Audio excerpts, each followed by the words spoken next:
ان باتوں کا اسلام میں کہیں پر بھی کوئی ذکر نہیں آیا۔ اس کا صحیح مسئلہ تو یہ ہے کہ محرم کے مہینے میں شادی بیاہ کرنا، نئے کپڑے پہننا، مچھلی اور گوشت کھانا ناجائز نہیں ہے۔ ان کاموں کو کرنے سے اسلام ہمیں نہیں روکتا۔ ان میں سے بہت ساری باتیں تو شوق کی وجہ سے پھیلی ہوئی ہے، اور آپ کو معلوم ہے کہ اسلام میں شوق کرنا اور تمام ماتم کرنا حرام ہے۔ اسی لیے یاد رکھیں، محرم کے مہینے میں آپ جو بھی چاہو کھا سکتے ہو، کسی بھی ولی اولیاء کی فاتحہ کو بھی دلا سکتے ہو، اور یہی نہیں، جیسے چاہو ویسے کپڑے بھی پہن سکتے ہو۔ حقیقت تو یہ ہے کہ اسلام میں کسی بھی مہینے میں شادی بیاہ کرنا منع نہیں ہے، یعنی کہ اسلام ہمیں کسی بھی مہینے میں شادی بیاہ کرنے سے نہیں روکتا ہے۔ سوچو، اگر اسلام میں ایسا ہوتا تو ہر بات ہمیں ہمارے پیارے نبی حضرت محمد مصطفیٰ صلی اللہ تعالیٰ علیہ وسلم نے بتائی ہے، تو اس بارے میں بھی ہمارے پیارے نبی صلی اللہ تعالیٰ علیہ وسلم ہماری رہنمائی ضرور فرما دیتے، یعنی کہ اس بارے میں بھی ہمیں ضرور بتا دیتے۔ ہمیشہ سے لوگ اس مہینے میں شادی بیاہ کرتے آ رہے تھے، مگر دراصل غلط فہمی اس وقت پیدا ہو گئی جب سے کربلا کا یہ واقعہ پیش آیا۔ شیعہ لوگوں نے اپنی طبیعت کے حساب سے محرم مہینے میں ماتم کرنا شروع کر دیا تھا، اور اس مہینے میں خوشیوں کے کام جیسے کہ شادی بیاہ کرنا، نئے کپڑے پہننا، مچھلی اور گوشت کھانا جیسے کام نہ کرنے کی بات معاشرے میں پھیلا دی ہے۔ یاد رکھیے، اگر کربلا کی وجہ سے محرم کے مہینے میں شادی بیاہ کرنا منع ہوتا تو پھر صفر سے لے کر ذی الحجہ تک کسی بھی مہینے میں ہم شادی بیاہ نہیں کر سکتے تھے، کیونکہ سبھی مہینوں میں کسی نہ کسی ولی اولیاء کی یا پھر کسی نہ کسی اللہ کے خاص بندے کی وفات اور شہادت ضرور ہوئی ہے۔ اسی لیے یہ سب باتیں غلط اور من گڑت ہیں، ان کا اسلام سے کوئی بھی لینا دینا نہیں ہے۔ لیکن ہاں، 7 کام ایسے ضرور ہیں جن کے بارے میں فرمایا گیا ہے کہ ان 7 کاموں کو آپ محرم کے مہینے میں بھول کر بھی نہ کریں، یعنی کہ محرم کے مہینے میں آپ یہ 7 کام ہرگز نہ کریں، ورنہ آپ لوگ تباہ و برباد ہو جاؤ گے۔ نمبر 1، بے پردگی۔ ناظرین، یاد رکھیے، عورتوں پر پردہ پہلے ہی فرض ہے، اسی لیے محرم کے مہینے میں سج سنور کر شہادت کی رات گھومنا، میلوں میں مردوں کے ساتھ گھل مل کر جانا سخت گناہ کا کام ہے۔ اسی لیے عورتیں محرم کے مہینے میں یہ کام بھول کر بھی نہ کریں۔ نمبر 2، ماتم۔ ناظرین، محرم کے مہینے میں کالے کپڑے پہننا، عورتوں کا سینہ پیٹنا اور ماتم کرنا یہ بھی گناہ کا کام ہے، اسی لیے آپ محرم کے مہینے میں ایسا کام بھی بھول کر نہ کریں۔ نمبر 3، مہندی۔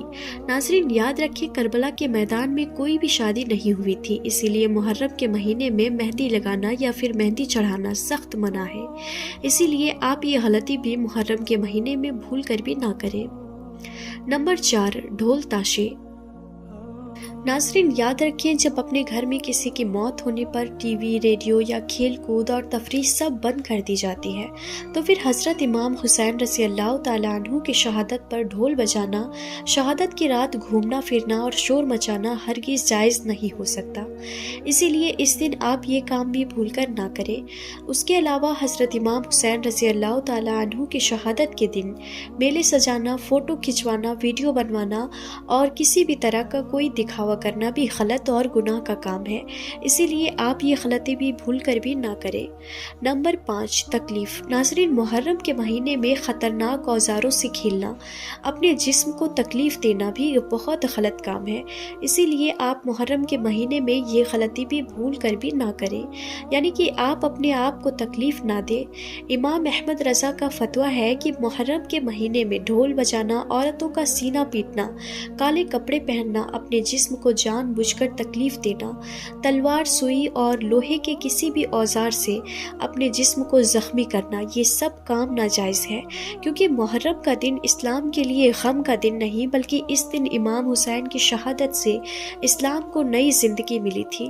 ناظرین، اب آپ کو 8 ایسے کام بتاتے ہیں جن کو آپ محرم کے مہینے میں ضرور کریں، یعنی کہ ان 8 کاموں کو محرم کے مہینے میں ہر مسلمان ضرور کرے، انشاءاللہ آپ کی زندگی سنور جائے گی۔ نمبر 1، مبارکباد۔ ناظرین، یاد رکھیں، اسلام کا نیا سال محرم کے مہینے سے شروع ہوتا ہے، اسی لیے سب سے پہلے تو آپ اپنے اسلامی بھائی اور بہنیں کو نئے سال کی یعنی کہ محرم مہینے کی مبارکباد ضرور دیں۔ نمبر 2، روزہ۔ ناظرین، محرم کے مہینے میں سب سے افضل کام روزہ رکھنا، اور اسی لیے ہر مسلمان کو چاہیے کہ وہ محرم کے مہینے میں کثرت کے ساتھ 9 اور 10 تاریخ کو 2 روزے ضرور رکھیں۔ نمبر 3، قرآن شریف پڑھیں۔